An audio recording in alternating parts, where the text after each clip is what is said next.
amateur still photographer, the amateur filmmaker can devote himself to capturing the poetry and beauty of places and events. And since he is using motion picture camera, he can explore the vast world of the beauty of movement.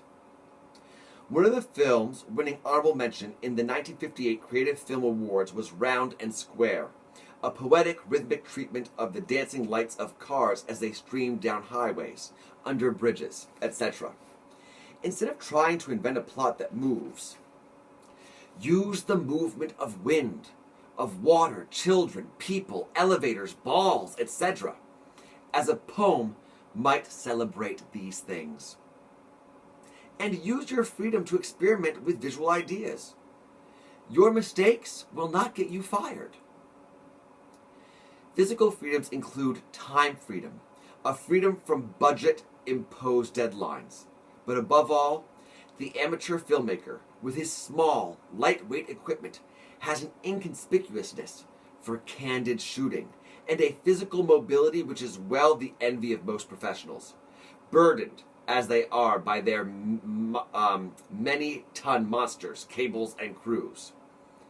And don't forget that no tripod has yet been built which is as miraculously versatile in movement as the complex system of supports, joints, muscles, and nerve which is the human body, which, with a bit of practice, makes possible the enormous variety of camera angles and visual action. You have all this, and a brain too, in one neat, compact, mobile package. Cameras do not make films. Filmmakers make films. Improve your films not by adding more equipment and personnel, but by using what you have to its fullest capacity. The most important part of your equipment is yourself, your mobile body, your imaginative mind, and your freedom to use both. Make sure you do use them. Maya Deren has to be one of the most inspirational filmmakers that I have ever come across, and I hope you find these words helpful as well to all the filmmakers in the class and those that are toying with the idea of being filmmakers. I love this idea of less equipment because the body is an amazing instrument that will always outdo a crane and a tripod and a Steadicam in terms of movement. So I just want to give that to you. And then I kind of want to validate the avant-garde for you. So I'm going to read you one more thing, and that's it for this instructional video.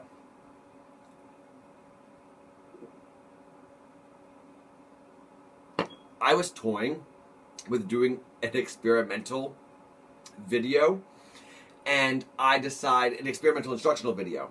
And I was like, nah, let's not make this so hard so fast. So this is an introduction to Kenneth Anger by Martin Scorsese. And Martin Scorsese extremely appreciates Kenneth Anger. For me, there's always been a direct link between music and movie making. I hear the music, and then I see the movie. This is very different from the traditional idea of making the movie and then composing and recording the score. It's a question of mood. But it's also a question of place, rhythm, and above all, chemistry. The mixture of certain images with certain music transforms both. It's not the music enhancing the image or vice versa, but something more mysterious. When the chemistry works, they combine to create something potent, unnameable, something new. Like many people, I was astonished when I saw Kenneth Anger's Scorpio Rising for the first time. In many ways, this was the movie that gave birth to this way of working with images and music. And it was astonishing for that reason alone. But Scorpio Rising was more than just a first. It was a movie of such extreme purity that it surprised me, almost shocked me. Every cut, every camera movement, every color, and every texture seemed somehow inevitable. In the same way that images of the Virgin in Renaissance painting seem inevitable. In other words, pre-existing, but dormant, and brought back to life through some kind of invocation. The layered imagery and the music were completely contemporary, but the sensibility wasn't. It seemed as if nothing else existed, as if everything else had been wiped clean. And we were seeing the first images, totemic. Totemic. Of course, Kenneth Anger's films were not born in a void.